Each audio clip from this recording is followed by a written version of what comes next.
जो हमारे चारों तरफ मैटर है, सो मैटर इज क्या चीज है? Which occupies, matter occupies space and has mass. Anything which has mass, 1 kilo 2 kilo या 1 ग्राम क्यों ना हो, anything which has mass and occupies space is called matter. Matter is made up of tiny particles called atom. So anything which occupies space, जो जगह घेरता हो, and has mass is called, क्या कहेंगे? Matter. So matter is made of tiny particles. ये खुद ऐसे छोटे छोटे कणों से मिलकर बना है. Made of tiny particles. ऐसे छोटे पार्टिकल, अगर मैंने गेहूं से आटा बनवा लिया, अगर एक आटे को और भी मैं चलाता रहूं ग्राइंडर में, तो वो उससे फाइन नहीं होगा. एक टाइम ऐसा आएगा कि उससे ज़्यादा फाइन हो ही नहीं सकता. तो वो क्या हो जाएगा? अब वो एटॉमिक स्टेट में आ जाएगा. Atoms are those tiny particles which can not be divided further. Chalk को आप उसको डस्टर से तोड़ते रहें तो एक ऐसा टाइम आएगा कि फिर और नहीं टूट पाएगा. तो अगर वो और ना टूट पाए, इसका मतलब है कि आप एटॉमिक स्टेट तक जा चुके हैं, फिर आप नहीं तोड़ पाए. ठीक है. सो matter is made of tiny particles called, क्या कहेंगे आप? बोलिए.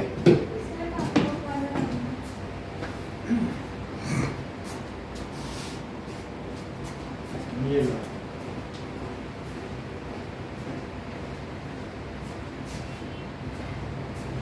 Matter is made of tiny particles. किसका बना हुआ है? कॉल्ड. ठीक है. Atom is that tiniest particle which can not be divided further. इतनी बात तो समझ में आ गई. अब जरा देखिए कि हमने ये देख लिया कि मैटर तो पार्टिकल से मिलकर बना है. क्या आप 2-3 एग्जांपल दे सकते हो उत्कर्ष जो मैटर का हो? Chalk, table. ये बात सही है. So anything which we can perceive by our senses, जो छू के फील करके देख सकें, वो सभी मैटर है. एग्जाम्पल क्या हुआ? Chalk, table. क्या जो एयर है, क्या नाम बेटा आपने बताया? सुहानी. सुहाना. तो जो ये एयर है, क्या ये भी मैटर है? नहीं. बोलो. ये भी मैटर है, क्योंकि ये एयर में भी तो पार्टिकल ही हैं. गैस के पार्टिकल नहीं है क्या? So air is also.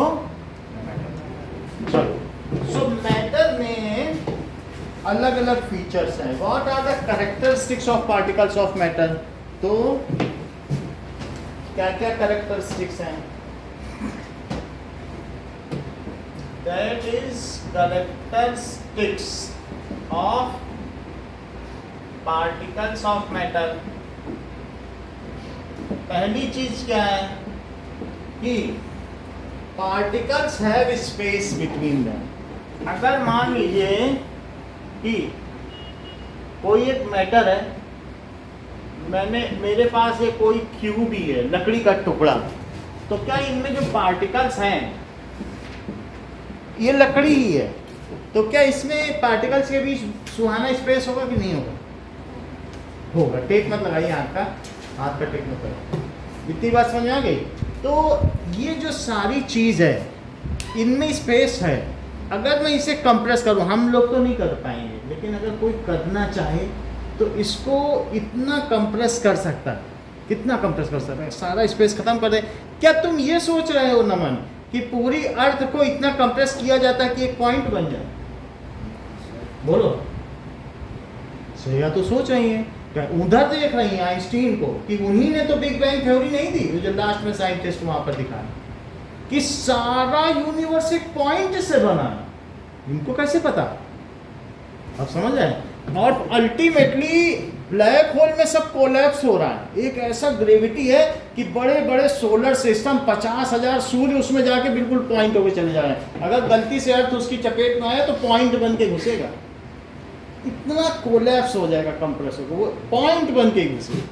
Black hole जानते हो ना, उसमें बड़ी बड़ी चीजें चली जाती, तो पूरा ब्रह्मांड एक पॉइंट से ब्लास्ट हुआ और अल्टीमेटली जहां ग्रेविटी बहुत ज्यादा है वहीं पे फिर से जाके पॉइंट बन जाए।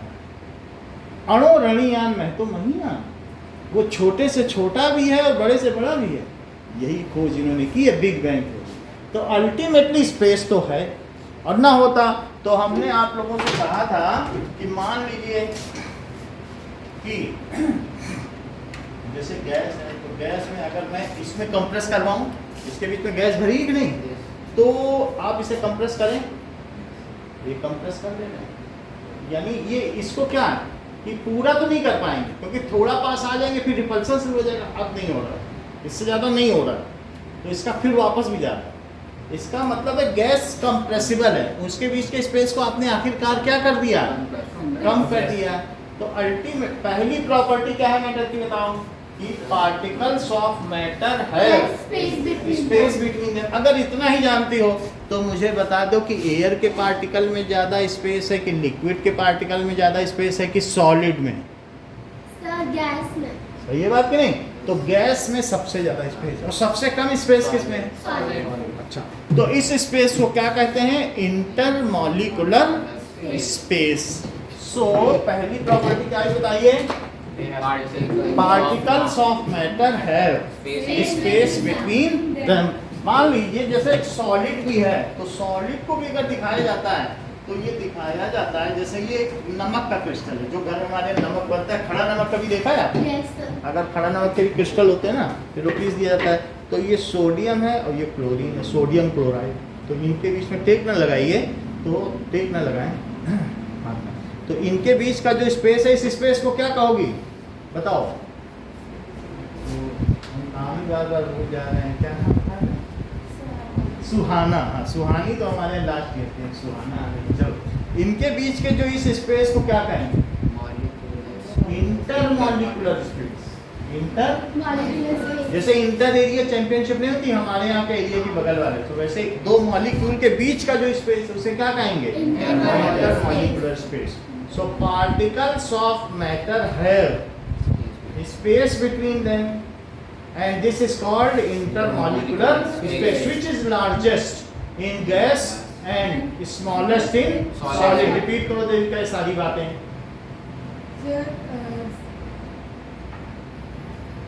ये काफी अच्छा जानती हैं, आप बताइए। Particles of matter have space between them, which is called intermolecular space, which is highest in gas and smallest in solid. Good learning is good listening, यही तो देविका से हम लोगों को सीखना है। इन्होंने अच्छे तरीके से लिसन कर लिया, अपने आप ही बोल रहा। तो let us right it. Particles of matter have space between them. लिखिए इस बात को, particles of matter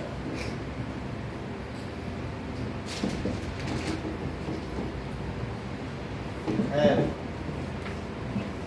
space between them. This is called, इसे क्या कहेंगे? Intermolecular space. Intermolecular space.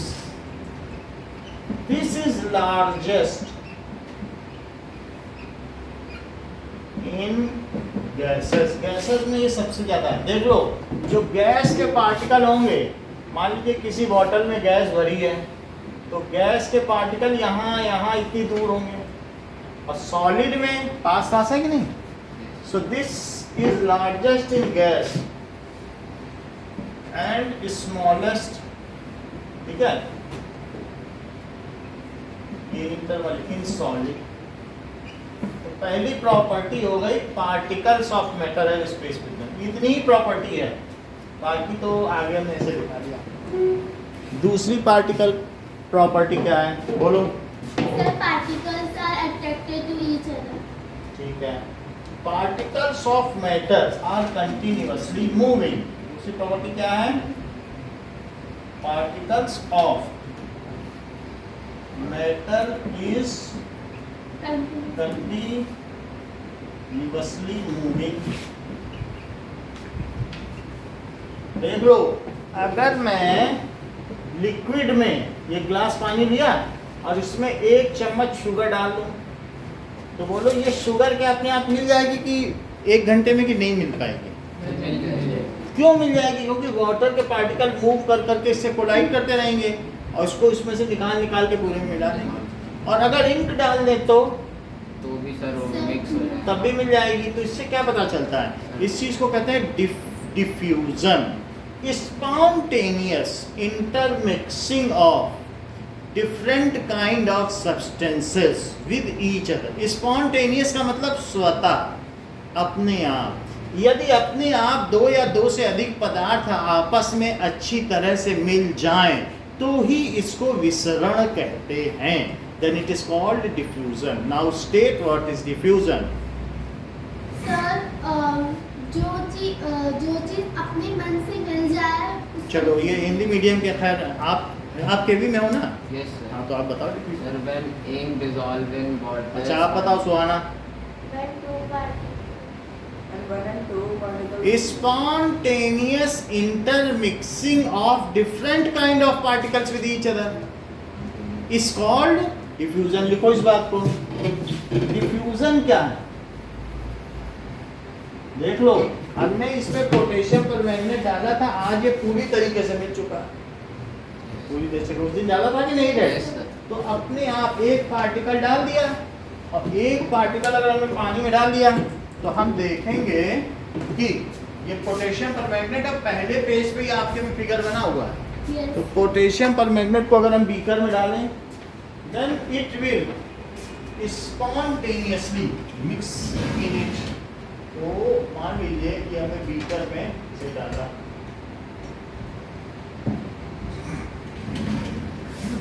थोड़ा सा इसमें पानी भी लेते हैं। तो ये पानी ले लिया और इसमें एक पार्टिकल डालेंगे। तो हमें ज़्यादा नहीं करना पड़ेगा जब तक आपकी क्लास खत्म होगी।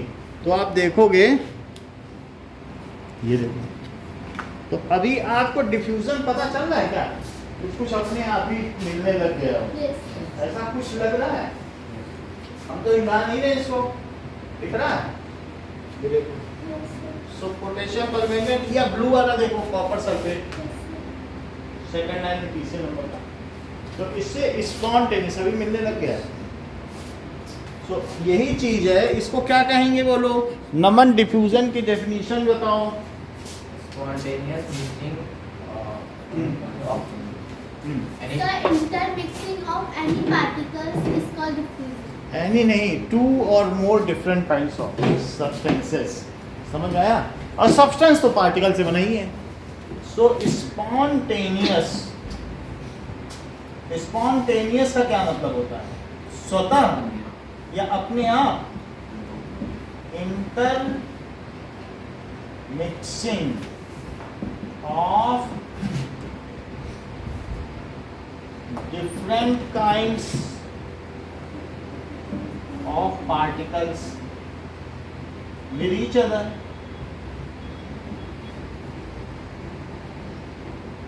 is called, उसे क्या कहेंगे? Diffusion. अगर मैं इसे गर्म करने लगूं तो क्या ये और जल्दी मिल जाएगा? yes Yes, sir sir. बिल्कुल बॉईल करने लगे खट से मिल जाएगा, 1 घंटा भी नहीं लगेगा, 10 मिनट में मिल जाएगा। बस इसको आग पे चढ़ा दो। पानी में ही अगर तुम ठंडे पानी में चीनी मिलाओ तब घुलती है कि गर्म पानी में? गर्म पानी में। तो डिफ्यूजन हायर कब होगा? सर क्या टेम्परेचर बढ़ने के साथ साथ डिफ्यूजन हायर होता जाएगा? yes sir सो इसलिए इज कॉल्ड डिफ्यूजन। और rate of diffusion increases with increase in temperature. Because बात को rate of diffusion increases with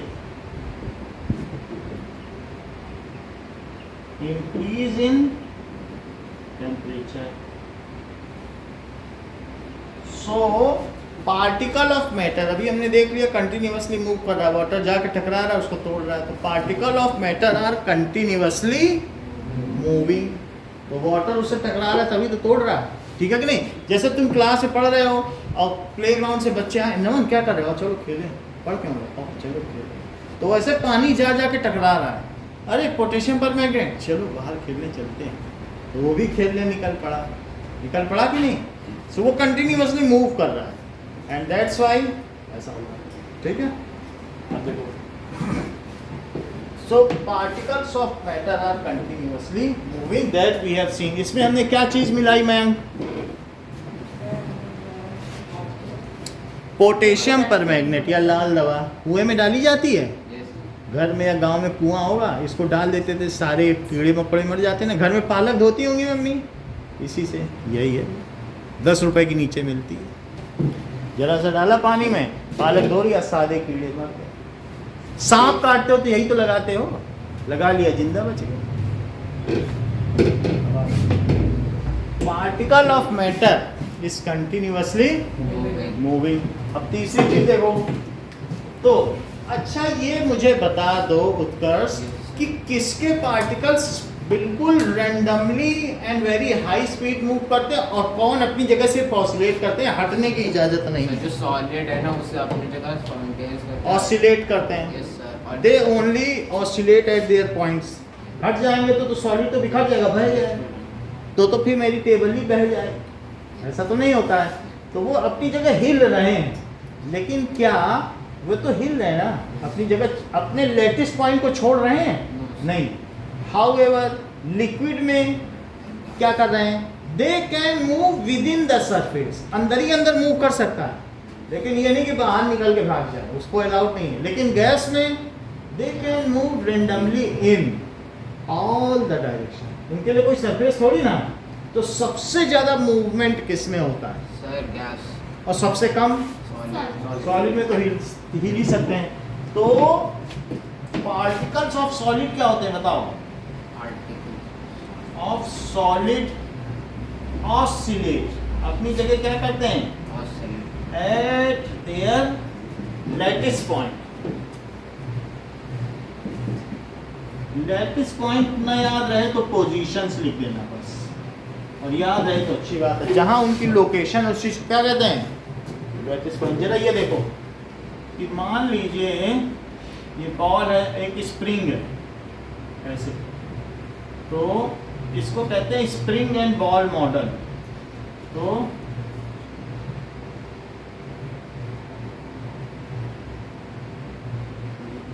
इसी तरीके से नीचे बना दिया जाए,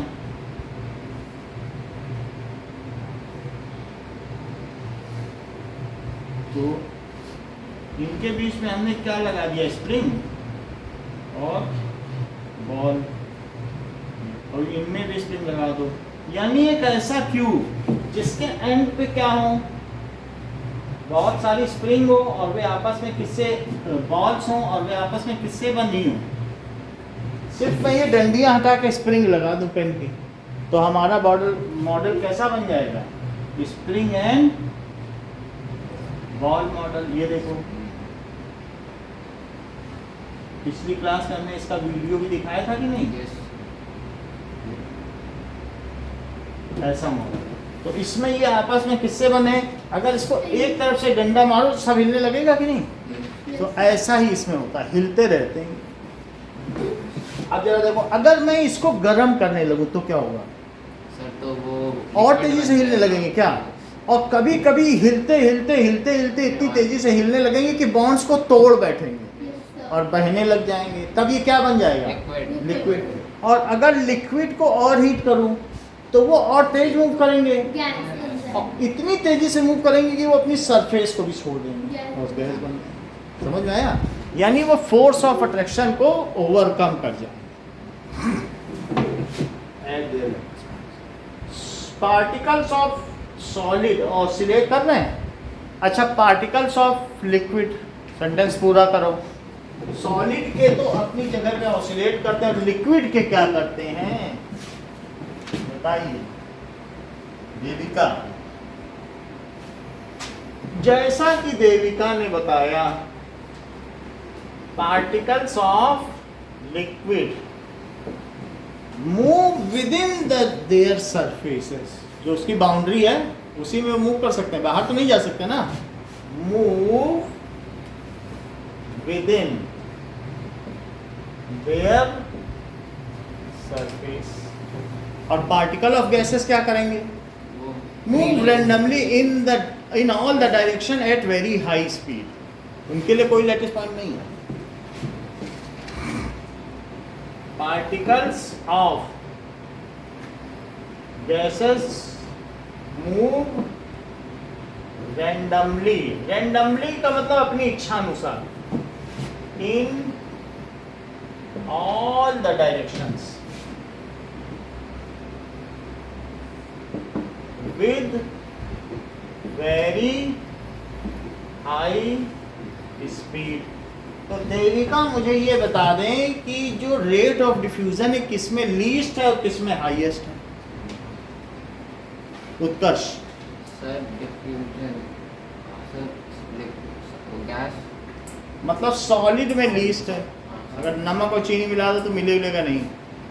हाईएस्ट किसमें? अगर मान लो अगरबत्ती जला दो तो जो इंसेंस स्टिक की स्मेल है, एरोमा पूरे कमरे में फैल जाएगी। तो हाईएस्ट किसमें है? गैसेस में। So rate of diffusion is least in solid and highest in gases. इस बात को लिखो, rate of diffusion is least in solid and highest in। So third property क्या हुई? they are very small। Now, small की कोई बात ही नहीं है। Sir, they are attracted to each other. Yes, particles of matter attract each other। अगर attract ना होता तो solid होती, attract ना होता तो मैं इसे केक की तरह तोड़ के ले जाता। लाओ थोड़ा केक नहीं जैसे तोड़ा जाता है। केक में भी अट्रैक्शन है तभी तो बंधा हुआ रखा है, और गैस में भी अट्रैक्शन है, नहीं तो गैस में ना होता तो इंसेंस स्टिक तुरंत वहाँ पहुँच जाती, धीरे धीरे पहुँचती है, 10 मिनट तो लग ही जाता है। तो इस तरीके से सब में थोड़ा ना थोड़ा अट्रैक्शन, लेकिन सबसे ज़्यादा अट्रैक्शन किसमें है? Solid. सॉलिड। सॉलिड को तो मैं इतनी तेजी से they are clinged with each other, tightly clinged with each other, जैसे हाथ ना पकड़े हों। And that's why they cannot be separated. Only karate expert is needed to separate these particles. बात समझ में आ गई कि नहीं? तो इसलिए तीसरी प्रॉपर्टी क्या हुई? पार्टिकल्स ऑफ मैटर, किसी पदार्थ के कण एक दूसरे को आकर्षित करते हैं। किसी पदार्थ के कण यदृच्छया विभिन्न दिशाओं में हिलते डुलते रहते हैं। किसी पदार्थ के कणों के बीच में स्थान होता है, स्पेस होता है कि नहीं? तो तीसरी चीज क्या है? Particles of matter attract each other and this force is called, उसे क्या कहेंगे? ठीक है, and this force is called intermolecular force of attraction. And this attraction force जो भी है, force is called intermolecular force.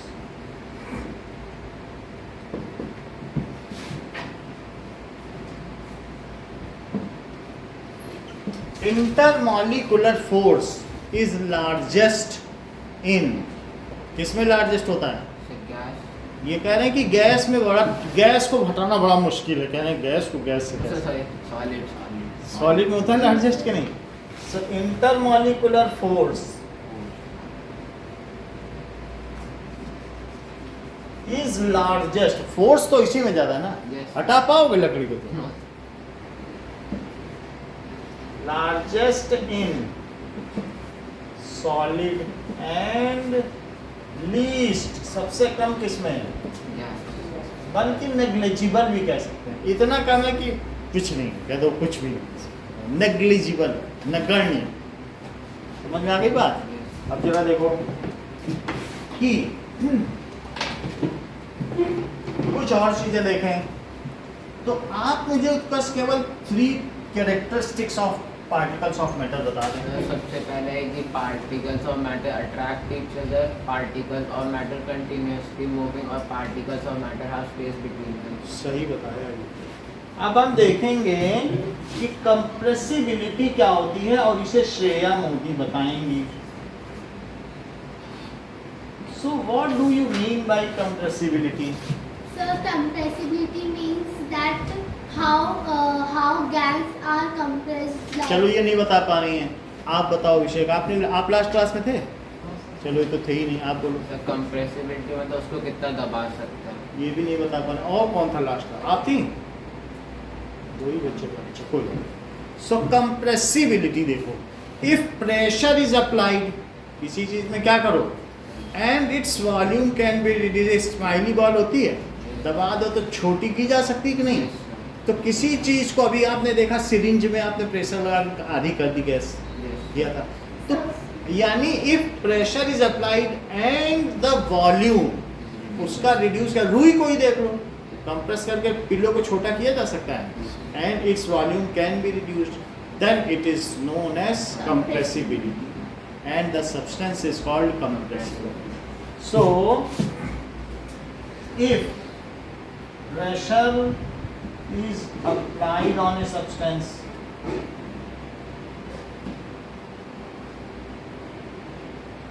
and its volume gets reduced और उसका वॉल्यूम कम हो जाए, then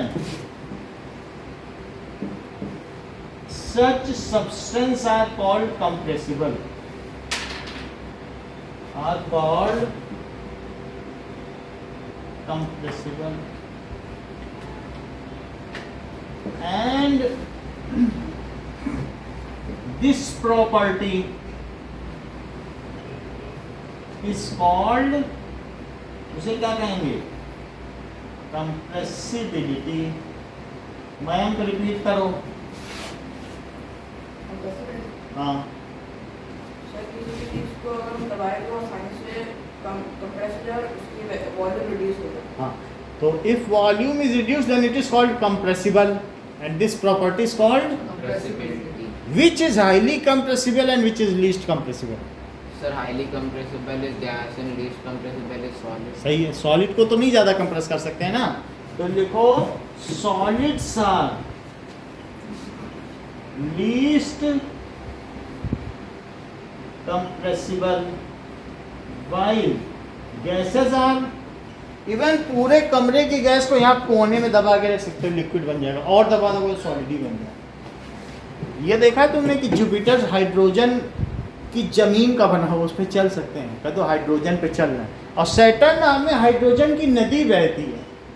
तो ऐसा नहीं हाइड्रोजन गैस ही है, कोई भी एलिमेंट अपनी तीनों स्टेट से गुजरता है। जैसे वाटर देखते हो, वाटर सॉलिड भी है, लिक्विड भी है, ऐसे हर एलिमेंट, यहाँ 118 एलिमेंट है इस पीरियोडिक टेबल में, 118 एलिमेंट्स में हर एलिमेंट की तीनों स्टेट हो सकती है, सॉलिड भी हो सकती है, लिक्विड भी हो सकती है। क्या आयरन वेपर में भी हो सकता है? yes, वो ये बता रहे, हाँ यस बोला कि नहीं? yes sir.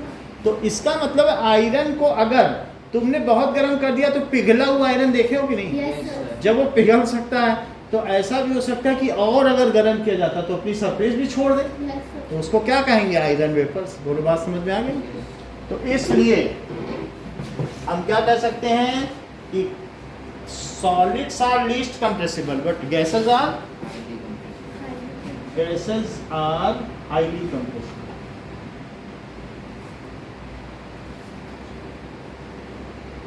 अब देखो,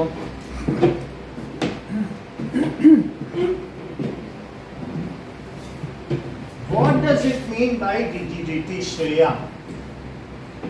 Sir, shape of object that we cannot change even after applying force is पूरा called बता दिया।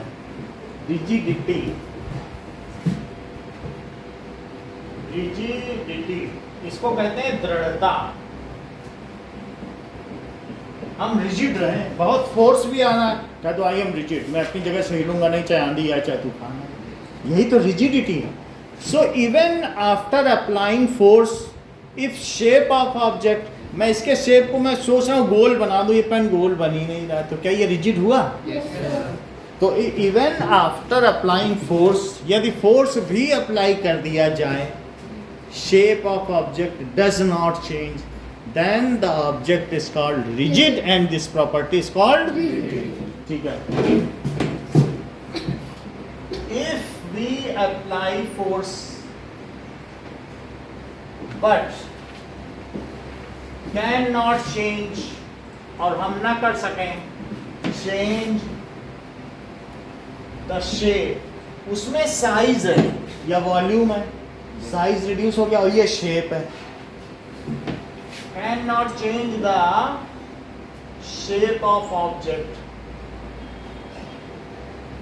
कोई भी चीज है, देन द ऑब्जेक्ट, उस चीज को क्या कहेंगे, इज कॉल्ड, क्या एक स्टोन रिजिड होता है? Yes, sir.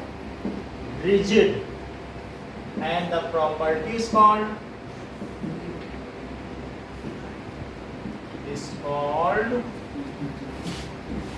rigidity. अब बताओ देविका, क्या रिजिड हो सकते हैं, हाईली रिजिड, रिजिड हो सकते हैं या नहीं हो सकते हैं? इसमें हाईली नहीं है, वहां तो कंप्रेसिबल में हाईली था। सो क्या रिजिड होते हैं और क्या रिजिड नहीं होते? बोलो मयंक बेटा बोलो। सर सॉलिड नहीं हो सकता, रिजिड। आप न मानो ना, सॉलिड रिजिड नहीं हो सकता। हाँ? सॉलिड रिजिड नहीं होता सॉलिड, सॉलिड को तुम रिजिड नहीं कहते हो। अब कितना फोर्स अप्लाई करो इसका शेप बदलता नहीं, जिसका शेप ना बदले वही रिजिड है। तो सॉलिड क्या हुआ, फोर्स अप्लाई किया और इसका शेप नहीं बदला, तो ये रिजिड है कि नहीं? रिजिड है। रिजिड चीज ही तो लेके आते हो आप, पूछते हो क्या ये रिजिड है, टूट तो नहीं जाएगा जब लेने जाते हो, तो बोलते हो। तो एक होता है रिजिड, एक होता है सॉफ्ट, जिसका चीज बदल जाए सॉफ्ट तो सॉफ्ट हो गया, और ये क्या हुआ, रिजिड।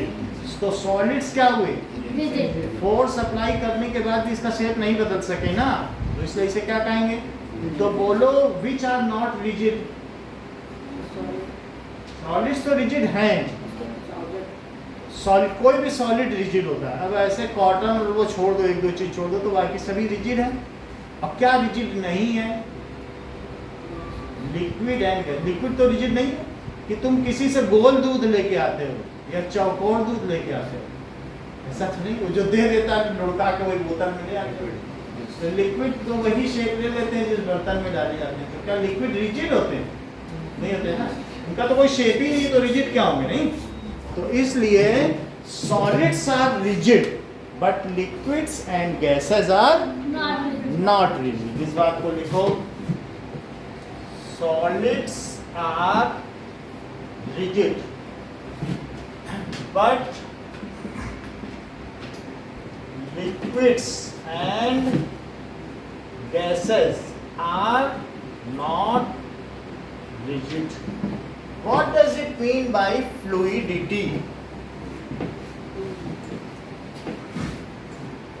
तरलता किसे कहते हैं?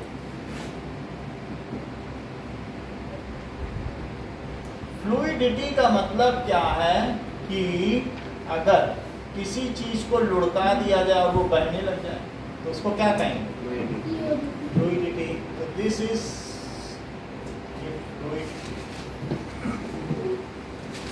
सो इफ, या बाउंड्री रिमूव कर दो, किसी चीज में पानी रखा है उसका बाउंड्री तोड़ दो, कैंपर की बाउंड्री, तो सब बह जाएगा क्या? If boundaries are remove and substance starts flowing, जो फ्लो कर सके, ability of any substance to flow if boundaries are remove is known as its. अब अगर बाउंड्री में रखोगे तब फ्लो कर पाएगा क्या? तब नहीं कर पाएगा। गैस को बोतल में बंद कर दो, कह दो फ्लो करके दिखाओ, करेगी? अब बाहर है तो कह दो क्या हवा बह रही है, तो कब बह रही है? जब कोई दीवार नहीं तभी तो बह रही है। और चारों तरफ दीवार से बंद कर दो तो क्या इस कमरे की हवा बहेगी कहीं? So property of any substance to flow, वो फ्लो कर सके, इफ बाउंड्रीज आर removed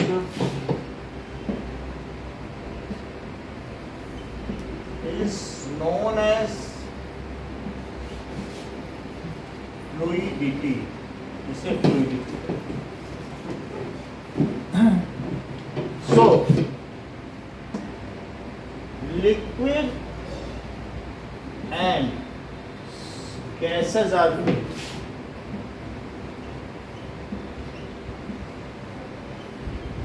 देख लो, ये रिजिड है, ये फ्लूइड है, सॉलिड रिजिड है और गैस और लिक्विड फ्लूइड है। वो गैस है, इसको तरलता कहते हैं। अब देखो,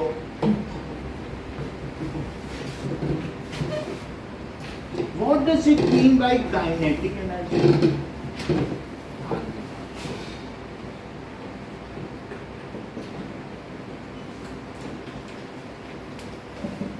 यानी कोई भी चीज अगर चल रही है, एक कार मूव कर रही है, कुछ भी, तो अगर ये मूव कर रही है, आगे बढ़ती चली जा रही है, तो इसमें kinetic energy something which is motion को, जो मोशन इसमें हो रहा है उसको बोलते हैं kinetic। कोई बताए, जो उस दिन रहा होगा वही बता पाएगा, आप ना बता पाओगे।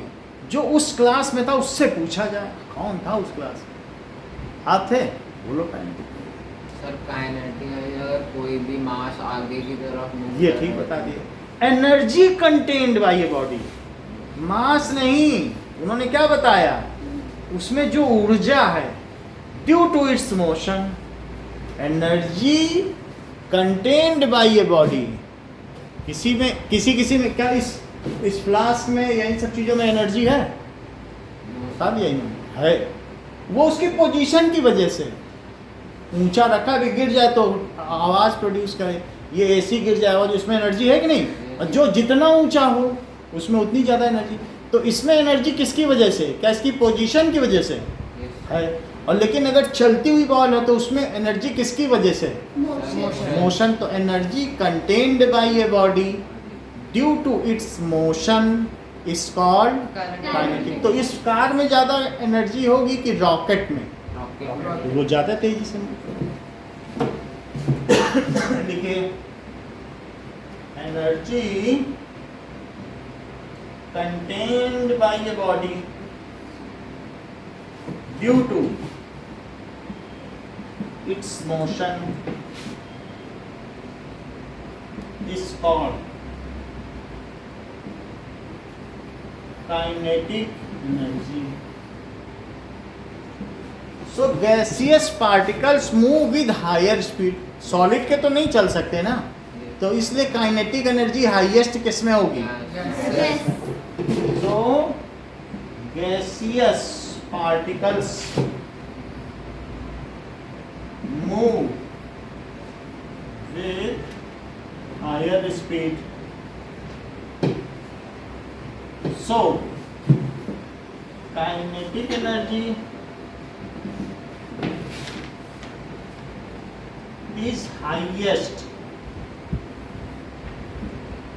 in gases, मॉडरेट यानी बीच की है, इन लिक्विड, और लीस्ट किस में है? मॉडरेट का मतलब समझते हो? बीच की, मीडियम, ठीक है। And least in solid, solid में लीस्ट है। ये बात हो गई। अब जरा देखें,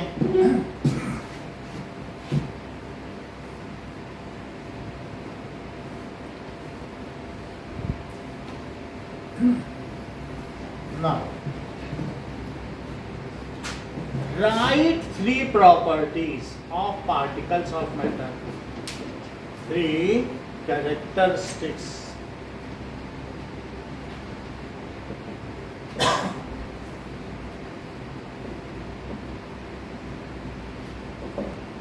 Second, define matter,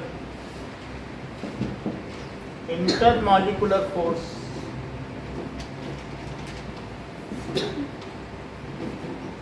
okay, compressibility, rigidity और काइनेटिक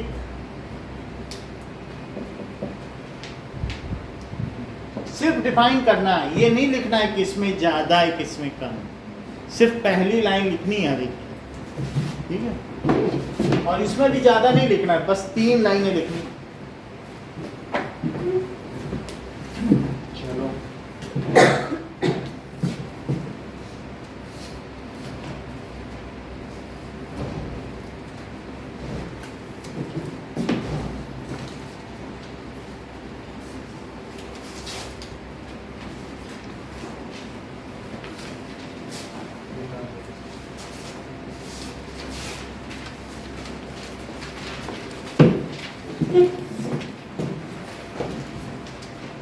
ये देखो धीरे धीरे डिफ्यूज होता जा रहा है नहीं?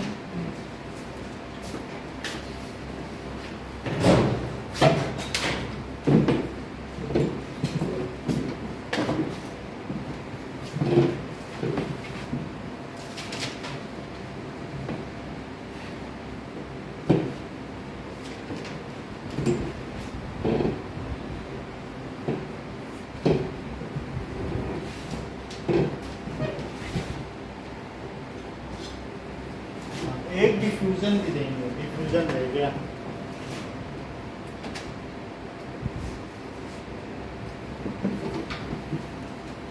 It is spontaneous intermixing of different kind of particles, ठीक है, it's called diffusion। चलो लिखो।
हल्का हो जाएगा, उससे भी हल्की रुई हो जाएगी। हवा तो बहुत हल्की होगी ना। तो अगर मैंने एक डिब्बा ले लिया है और जिसकी साइड 1 मीटर है, तो बोलो इसका वॉल्यूम क्या होगा? किसी को मालूम है क्यूब का वॉल्यूम होता है साइड का क्यूब, ऐसा मालूम है? सर L3 है ना, L इंटू L होता है कि नहीं? Yes sir. तो अब इसका वॉल्यूम कितना हो जाएगा? 1 मीटर, तो इसकी एक साइड है, 1 मीटर क्यूब और इंटू 1 मीटर, और इंटू इसकी हाइट भी तो 1 मीटर है, लेंथ भी, ब्रेथ भी और हाइट तीनों क्या है? 1 मीटर। तो फिर इसका वॉल्यूम क्या हो गया? क्यूब। अच्छा, अगर मान लो इसमें वाटर होता, अगर इस 1 मीटर समझो, तुम्हारे घर के ऊपर की पानी की टंकी जिसकी साइड इतनी बड़ी, ये 1 मीटर, ये मीटर स्केल, तो उस ऐसा लेंथ भी होता, ऐसा ब्रेथ भी होता और ऐसी हाइट भी होती, उसमें कितना पानी आता? 1000 लीटर आता है, यानी 1 लीटर में 1 किलो पानी होता है। एक पानी की बोतल उठाओ ना, 1 किलो की भी होती है। लीटर तो उसका वॉल्यूम है, लेकिन वजन करोगे तो कितनी पाई जाएगी? 1 kilo.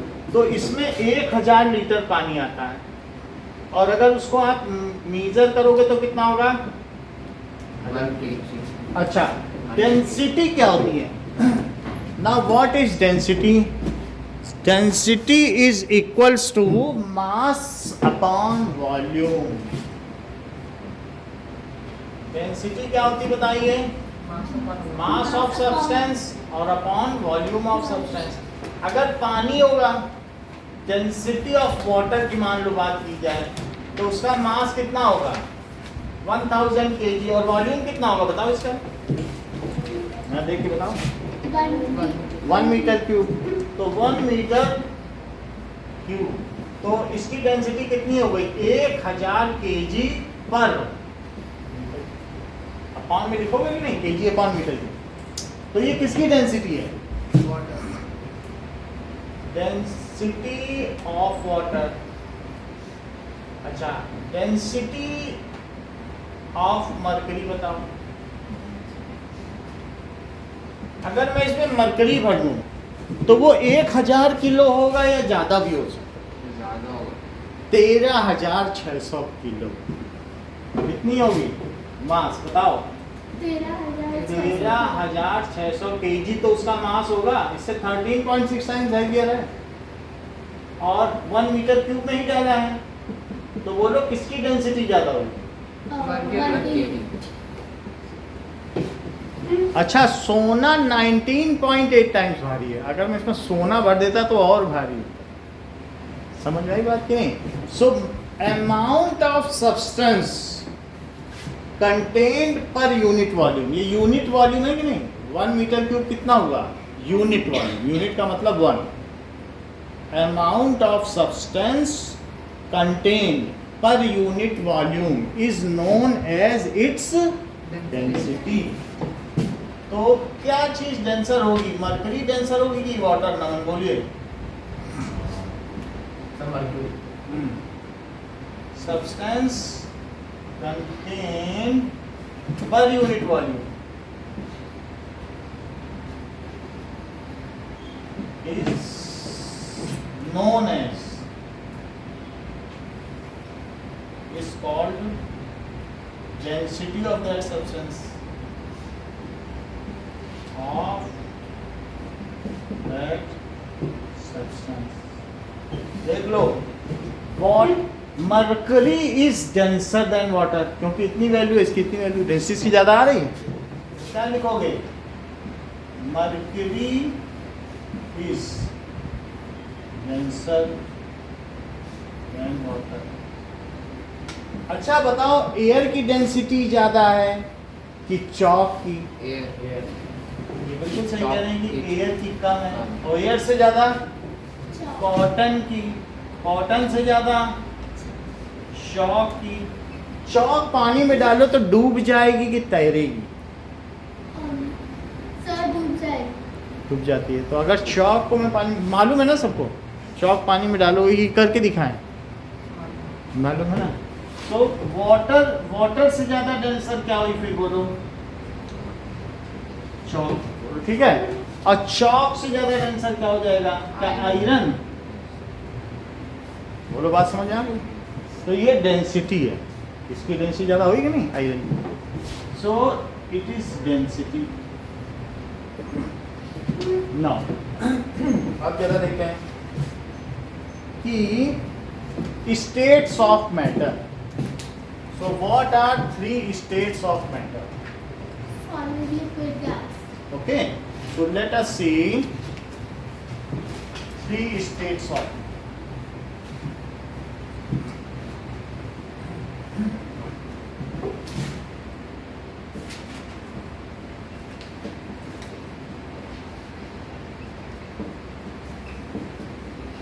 There are 3 states of matter: solid, liquid और गैस। अब सॉलिड, लिक्विड और गैस को हम डिफरेंशिएट करेंगे। सॉलिड में क्या क्या चीजें होती हैं? Let us see it. Particles of solids have definite arrangement. अभी आपको दिखाया था वो NaCl का क्रिस्टल, ये दिखाया था कि नहीं? Yes, sir. तो क्या उसमें सब डेफिनिट अरेंजमेंट है? नहीं तो वो देख लो, वो ग्रेफाइट क्रिस्टल है, ऐसा मान लो। ये देख लो, अब मिस्टर फुलिरीन का क्वेश्चन है, वहाँ डायमंड के रखे हुए नीचे, सबसे नीचे जिसको दिख रहा नहीं नीचे। तो इस तरीके से हम देख रहे हैं इनके डेफिनिट अरेंजमेंट्स है। जो भी पार्टिकल्स होंगे एक जैसे सबके नहीं होंगे, लेकिन सबके एक पर्टिकुलर अरेंजमेंट तो होंगे ना। बोलो ये देखो, तो डायमंड का देख रहे हैं आप नाउ, ये देखो वैसा नहीं है जिसका जैसा NaCl का था, लेकिन एक अलग तरीके का तो है ना, कि वही चीज है, वही तो नहीं है ना, No. बिल्कुल अलग है कि नहीं। Yes. तो वो अलग है और ये डायमंड का अलग है कि नहीं अलग, है कि नहीं? दिख रहा है कि नहीं अलग। सो फिर भी कुछ ना कुछ तो अरेंजमेंट है ही है। तो क्या कहेंगे बताइए, solids these have definite shape. क्या इनका शेप डेफिनिट है, इनका साइज भी डेफिनिट है, और क्या इनका वॉल्यूम भी डेफिनिट है, एंड वॉल्यूम। बोलो बात सही है। It has well defined boundary. यहाँ पे ये लकड़ी खत्म हो जाती है, इसके आगे नहीं है, इसके आगे भी मान रही हो नहीं खत्म। ये पेन यहीं खत्म है, इसके आगे तक गया है, तो इसकी वेल डिफाइंड बाउंड्रीज है कि नहीं। गैस की है क्या कोई, No. वो तो इंसेंस स्टिक यहाँ जला वहाँ तक पहुँच जा रही है, उसकी कोई बाउंड्री है भला, नहीं है। सो इसकी वेल डिफाइंड बाउंड्री है। It has well defined boundaries. और बताओ इसके अलावा, and definite arrangement of particles, and definite arrangement of particles. ठीक है। It is rigid. अगर इस पर फोर्स अप्लाई करोगे इसका शेप चेंज नहीं होगा। और ये कंप्रेसिबल है कि नॉन कंप्रेसिबल है, इनकम्प्रेसिबल, इनकम्प्रेसिबल यानी कंप्रेस नहीं होगा। It is rigid and incompressible, incompressible. It can not flow, तो ये फ्लूइड नहीं है। It can not flow. 3 properties ले और बताओ।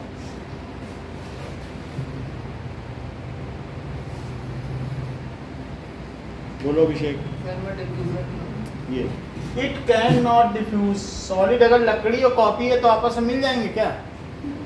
सो इट कैन नॉट डिफ्यूज। एक और बता दो श्रेया।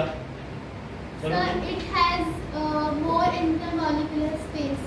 ये बहुत अच्छा बताया, इससे मैं प्रभावित हुआ। It has least inter. इन्होंने बताया कि सॉलिड में सबसे कम इंटरमॉलिकुलर, बहुत बड़ी बात है। 9th में देखो कितना ज़्यादा जानती है। It has least intermolecular space. उत्तर कुछ और बताओ। इसमें जगह तो बहुत कम होती है, और क्या चीज़ सबसे ज़्यादा होती है?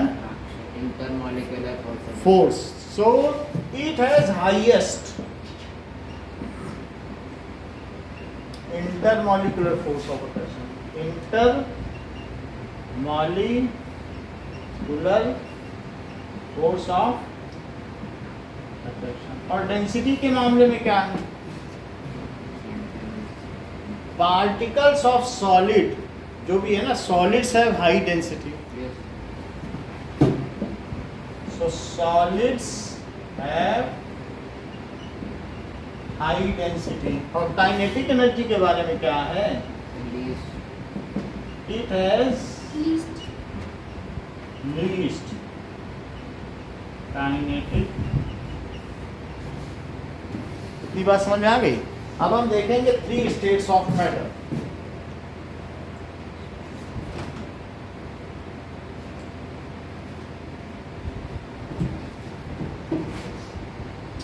उसके बेसिस पे आप लिखेंगे लिक्विड की प्रॉपर्टी, और साथ ही साथ किसकी प्रॉपर्टी? Gas. गैस की।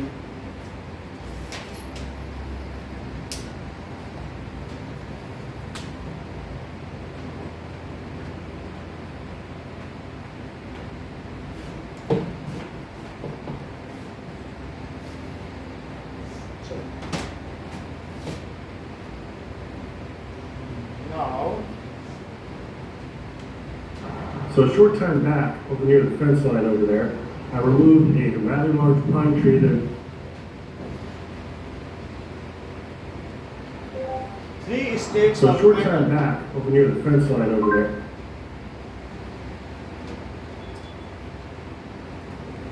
liquid state. 1. They have no definite shape. That तो is, सबसे the पहले हम shape देखेंगे of the container solid state. has depth.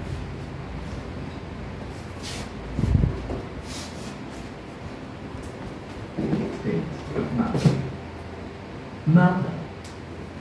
Matter is anything that has mass and occupies space. State is matter. Matter exists in 3 states. 1. Solid state. 2. Liquid state. 3. Gaseous state. Solid state. Solid देखो particle कैसे हैं इसमें. They have definite shape and definite. क्या ये container को fill कर रहे हैं या नहीं? No, sir. कर ही नहीं पाएंगे क्योंकि वो अपनी जगह है. उन्हें क्या मतलब फिल करना है? 2. Ordered arrangement of particles. Distances between the particles are very small and fixed. Intermolecular forces are high. Vibration motion only. 3. They have high density. 4. Particles are nearly incompressible. 5. They are not fluid. Fluid नहीं, हनी की तरह flow नहीं कर सकते. Slowly, only through solid. Liquid state. Liquid state. 1. They have no definite shape. That is, assume the shape of the container. जिस बर्तन में रखो उसी शेप के हो जाते हैं. Yes, sir. 2. Dissolved clusters of particles. Quite close to each other. Random motion. Random motion है लेकिन अपनी बाउंड्री के अंदर है. 3. They have intermediate density. बीच की डेंसिटी है, They ना are सबसे not ज्यादा incompressible. और ना सबसे कम. They are fluid. फ्लो कर सकते हैं, Diffused through other liquids. Diffuse भी कर सकते हैं. इसमें लिखा है मैं कैन नॉट डिफ्यूज के नहीं लिखा. 1. लिखा. Gaseous have अब no देखो, definite shape. gaseous बाद में देखेंगे. पहले इसके बारे में मुझे 6 बातें बताओ, ज्यादा हम तुमसे नहीं जानना चाहते. 6 बताओ बातें. Sir, it can diffuse. So that is सब लिक्विड्स है. पहले सबसे पहली बात क्या बताई जाती है? लिक्विड्स है, इनका वॉल्यूम डेफिनिट है या नहीं? Yes, sir. अगर 1 लीटर दूध लाओगे तो घर तक आधा लीटर तो नहीं हो जाएगा. तो वॉल्यूम तो जितना लाओगे तो डेफिनिट वॉल्यूम है. शेप है, No, No, sir. sir. No, sir. so it has definite volume. Liquids have definite volume but no definite shape. No definite shape. इसी से देख देख के बोलना है, ठीक है? डेफिनेट वॉल्यूम तो है लेकिन शेप तो नहीं है, कोई साइज भी नहीं है. चलो, so it takes the shape of container in which it is. It takes the shape of container in which it is kept. ऊपर की लाइन पे ही चलो. अब अगली लाइन बोलो कर क्या लिखे? Non-rigid. अब ये है नो डेफिनिट. यहाँ से बोलो ना, No definite arrangement. No of definite particles. Arrangement of particle. अभी आपने देखा कैसे रैंडम मोशन कर रहे थे. So it has no definite arrangement of particles. और बोलिए It can flow. अगला. इट इज नॉट रिजिड ना, तो it is fluid. It is, पहली बात तो है रिजिड नहीं है. Yes. It can flow, flow कर सकता है. और बोलो. It can be fluid. अच्छा, क्या ये इनकम्प्रेसिबल है कि लिटिल कंप्रेसिबल है? दूध को बहुत ज़्यादा दबाओगे तो 1 ml ही दबेगा. 1 लीटर दूध को दबाओगे ना, ज़्यादा नहीं तो तुम्हें पता भी नहीं चलेगा दबा है. गैस तो बहुत दब जाती है, दिख जाती है. लेकिन ये फिर भी हम नहीं कह सकते कि ये बिल्कुल कंप्रेसिबल, थोड़ा सा दब सा। It is little compressible. क्या बोलेंगे? It is little compressible. It is very less compressible. अच्छा, अगली बात करो। यहाँ पे बताओ क्या लिखें? डिफ्यूज कर हो सकते हैं। Yes. इट कैन डिफ्यूज, आपस में डिफ्यूज कर सकते हैं। So it can diffuse. फिर क्या लिखें? moderate intermolecular space. हाँ, so it can diffuse. Intermolecular force space है, वो सॉलिड से ज्यादा है कि कम है? Moderate. और किससे कम है? गैस से। गैस में यहाँ पार्टिकल है, कितना स्पेस है? और सॉलिड में यहाँ है, लेकिन लिक्विड में तो यहाँ है। तो स्पेस लिक्विड का देख लो, ये जो दो पार्टिकल हैं, तो बोलो ये किसके बीच का स्पेस है, और ये किसके बीच का स्पेस है, और ये किसके बीच का स्पेस है? So first वाला solid का है, और ये, second वाला liquid. और ये। Gas. So the intermolecular space between liquid is more than Solid. but less than। Gas. देखो इस बात को, intermolecular space in liquid is more than solid but less than Gas. gas। जो ये याद ना रख पाए तो वो लिख दे it has intermediate intermolecular space. याद रहे तो अच्छा, और ना रख पाओ तो it has intermediate intermolecular space. अब मुझे बता दो श्रेया, इंटरमॉलिक्यूलर फोर्स के बारे में बोलो। So it has more intermolecular force than solid. अच्छा, इसमें ज़्यादा होता है, नहीं लिक्विड को नहीं हटाया इसमें, बहुत बड़ी बातें हैं ये, हम तो इतना बताइए आप। ये कह रही सॉलिड से ज़्यादा फोर्स लिक्विड में है, मजाक नहीं है लिक्विड में तैरना। कराटे एक्सपर्ट ही तैर सकता है, अरे बहुत फोर्स होता है लिक्विड में, हाथ ही नहीं डाल सकते, टूट ही जाए उंगलियाँ। ऐसा कह रहे, बात सही कह रहे क्या? ये कह रहे ना, हम तो लकड़ी में ही डाल पा रहे हैं, कह रहे हैं लिक्विड में और ज़्यादा फोर्स है, लिक्विड में डाल के दिखाइए पानी। सो इट हैज, मतलब इंटरमॉलिक्यूलर फोर्स जो है वो सॉलिड से ज़्यादा है कि कम, ये बताओ। So solid. हमें तभी तो पानी में हाथ डाल लेते हैं। It has less intermolecular force than, किससे लेस है? सॉलिड। बट और किससे ज्यादा है? Gas. More intermolecular force than gas. अच्छा, डेंसिटी की बात कर लीजिए, तो इसकी डेंसिटी क्या होगी? Intermediate.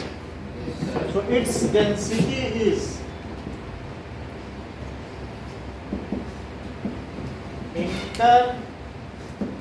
intermediate in comparison to solid and gas।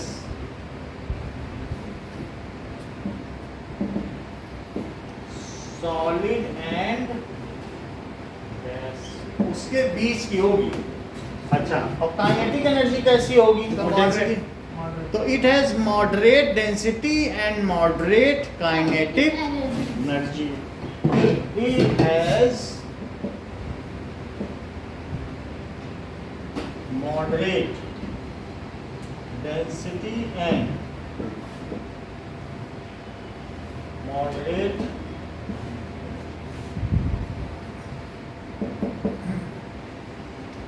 Gases के बारे में लिखे हैं। डेंसिटी का मतलब है 1 मीटर क्यूब में। मान लो तुम्हारे घर में 1 मीटर क्यूब है, ऐसी टंकी पानी की सबके यहाँ रखी है ऊपर। अच्छा, इसमें हवा भरी जाए 1 मीटर जिसकी साइड हो, कितनी हवा आएगी बताओ? हवा खाली है, हवा भरी है, कितनी हवा आती है? 1.29 kg। इसका मतलब है इनको आइडिया है नहीं तो और कहाँ कोई बता पाया? औरों से भी तो पूछा, इन्हीं को कैसे पता चला? अब इसी में अगर तुमने पानी भर दिया तो कितना पानी आएगा? 1 मीटर क्यूब है 1000 kg। तो 1000 kg आ जाएगा। और इसी में प्लास्टिक भर दी पिघला के तो कितना आएगा? 800 किलो। 1000 किलो नहीं आएगा, क्योंकि प्लास्टिक थोड़ी हल्की होती है, प्लास्टिक तो पानी में तैरती है ना। तो मतलब 1 मीटर क्यूब में कितना मास आ सकता है, उसको क्या कहते हैं? So amount of matter contained per unit volume. Amount of matter ही तो मास की डेफिनेशन है। Amount of matter contained in this body is called mass. अब पर यूनिट वॉल्यूम बोल दो तो डेंसिटी है। भाई इस पेन में जितना अमाउंट ऑफ मैटर है वही तो इसका मास है। तो अगली लाइन क्या हुआ? गैसीय सिस्टम। बताओ देविका कुछ बातें गैस के बारे में। Sir, it is least भाई rigid. उसी लाइन पे चलो, ऐसे शफलिंग नहीं कर सकते। जो लाइन प्रमुख है उसे सबसे पहले लिखना होगा। अभिषेक बोलो। पर डिफरेंट शेप, साइज और वॉल्यूम नहीं होता। It has no definite shape, size and volume. कोई डेफिनिट है शेप क्या? देखो इस बात को, it has no definite shape, size and it fill the container. अच्छा, ये मैंने लिखा it can move randomly within their surface. ऐसा आएगा तो लिखना होगा। समझ में आया? So it fill the container in which it is kept. तो जिसमें रखा जाए, जिस कंटेनर में, उसको भर देंगे। अब देख लो, किसी बोतल में आपने थोड़ी सी हाइड्रोजन गैस भर दी या अगरबत्ती किस्मत भर दी तो क्या पूरे बोतल में महक आ जाएगी? तो पूरे को भर ही देंगे। अच्छा, अब आगे देखिए, क्या इसमें डेफिनिट अरेंजमेंट ऑफ पार्टिकल्स होता है? No sir. It has no definite arrangement of particles. ये भी लिखो, इट हैज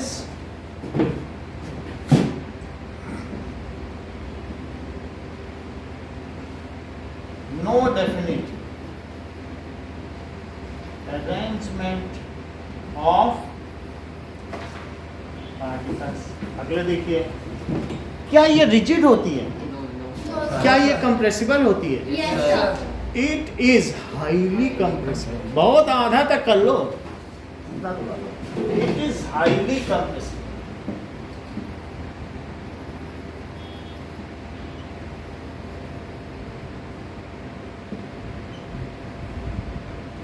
और साथ में Can also. Fluid and also can flow.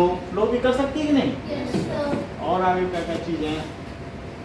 अच्छा, इट इसमें, हाँ बोलो बोलो, बोलिए। Sir, it is very diffusible. It has higher rate of diffusion. बहुत सही बात बोल रही हो, लेकिन इसको ऐसे बोल दो, it has faster rate of diffusion या higher rate of. It has high rate of diffusion. इसमें बहुत डिफ्यूजन का रेट ज़्यादा है। बड़ी जल्दी गैसेज आपस में डिफ्यूज कर जाती हैं। इतनी जल्दी तो लिक्विड भी नहीं करते हैं। Higher rate of diffusion. और बोलिए। अच्छा, इट हैज इंटरमॉलिक्यूलर स्पेस। इसमें कितना है? Least. अच्छा, जो इसमें वही इसमें भी है, लिख दें? Least. No sir. हमें तो मालूम नहीं, आप बता दो जैसा हो तो sir. Higher, higher. Higher. Sir, higher. Intercom. Higher है कि हाईएस्ट है? Sir, Highest. तो हमें तो ज़्यादा लग रहा है ना। सो it has highest intermolecular space और इंटरमॉलिक्यूलर स्पेस। और सुहाना इसमें इंटरमॉलिक्यूलर फोर्स कैसा है? बोलो, बहुत कम कि बहुत ज्यादा?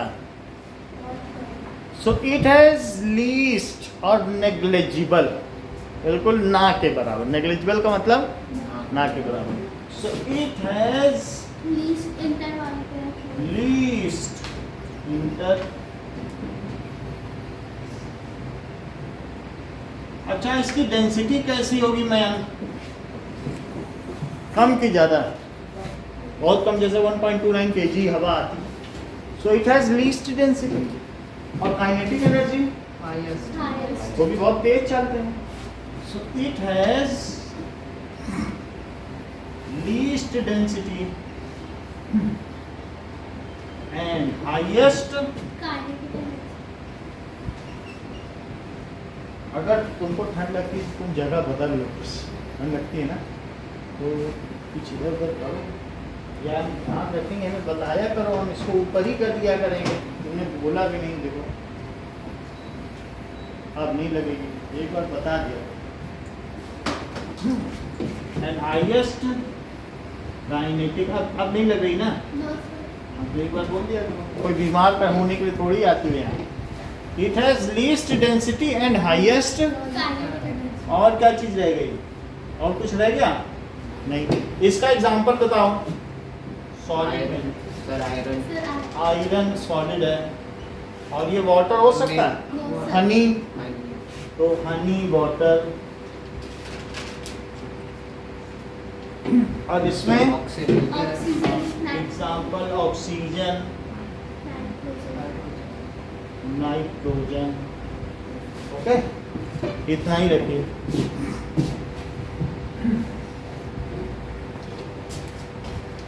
इसको तैयार करके आइएगा, अगली बार लिखवाएंगे आपसे। आज के लिए इतने ही।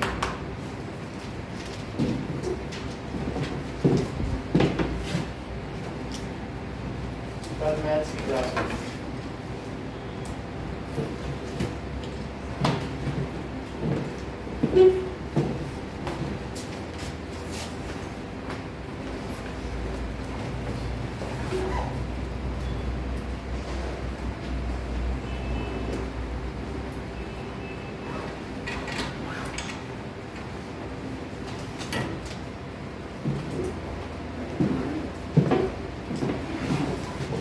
Good evening. Okay.